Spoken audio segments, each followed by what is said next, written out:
In an earlier video, I told you that we can only measure electric potential from some reference point.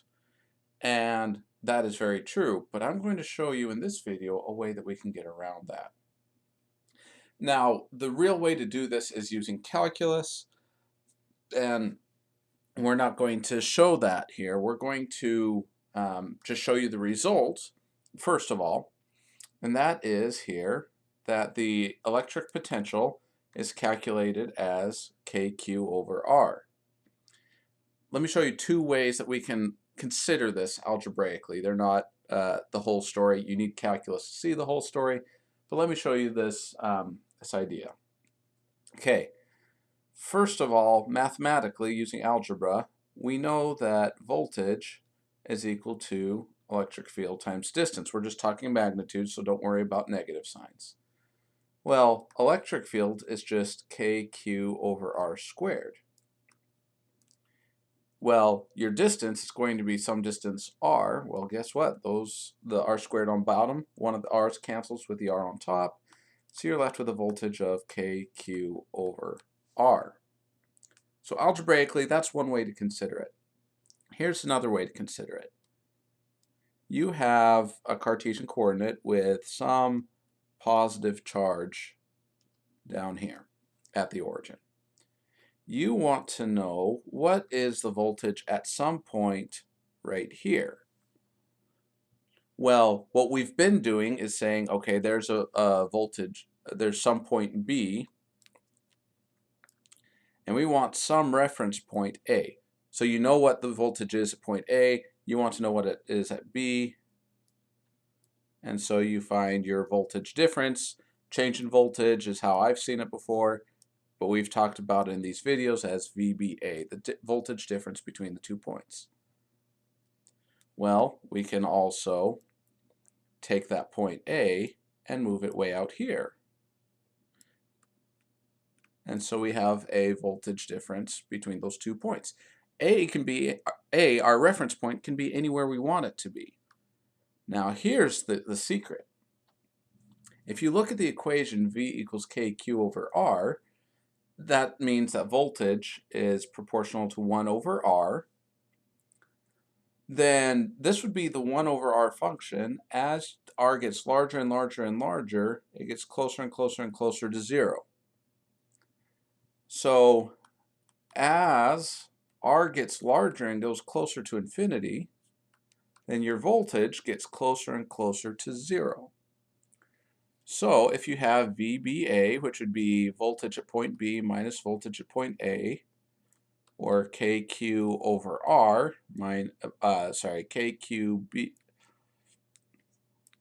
KQ, remember Q is the voltage at the origin that's causing the potential, and this would be RB, the distance from the charge to point B, and this is KQ over RA, the distance from the charge to point A. Then as R gets larger and larger and larger, then the voltage at that point goes towards 0, which tells us then that we can actually measure a voltage difference at KQ over RB.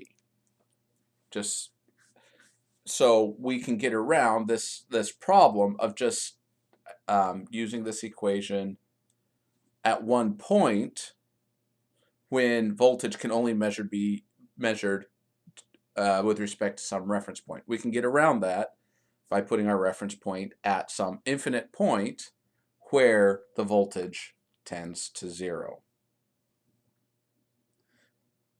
And so we can easily calculate the voltage at any point simply with the equation we just saw earlier. That is the point of all this.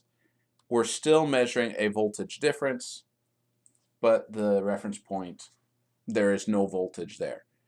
Another way of thinking of this is our reference point is a point that's just far enough away that you just don't have any voltage. It doesn't experience any potential energy there at that point. So this makes it really easy. So if I have, again, this positively charged point right here, whatever it is.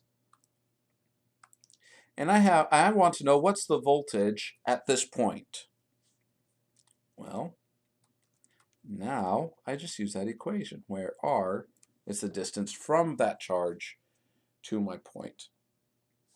Makes it very easy.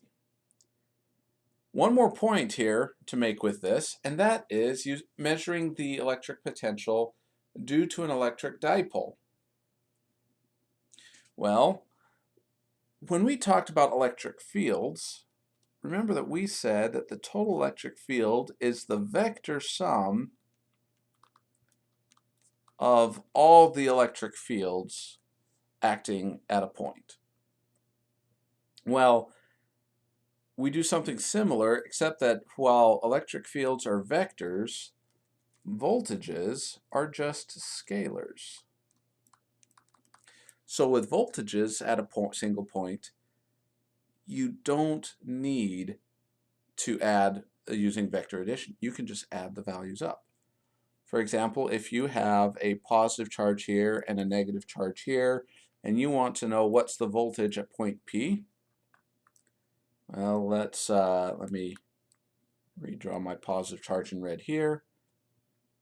I can say that's R1, this is Q1, and then if I take my negative charge, I'll make that one blue and call that Q2, and that's some distance R2. That's our dipole. Remember, a dipole is just two different charges in the same system. And we want to know the total charge at point P. Excuse, not the total charge, the total voltage. The voltage then would equal whatever the voltage is at point 1 plus the total voltage from charge 2. Sorry, voltage from charge 1 plus the voltage from charge 2. And you just add them up. If it's a positive voltage, you add a positive number. If it's a negative voltage, you add a negative number. You just add them together. It makes it much easier than doing the vector addition. And that all comes from the fact that voltage is a scalar, or just a number.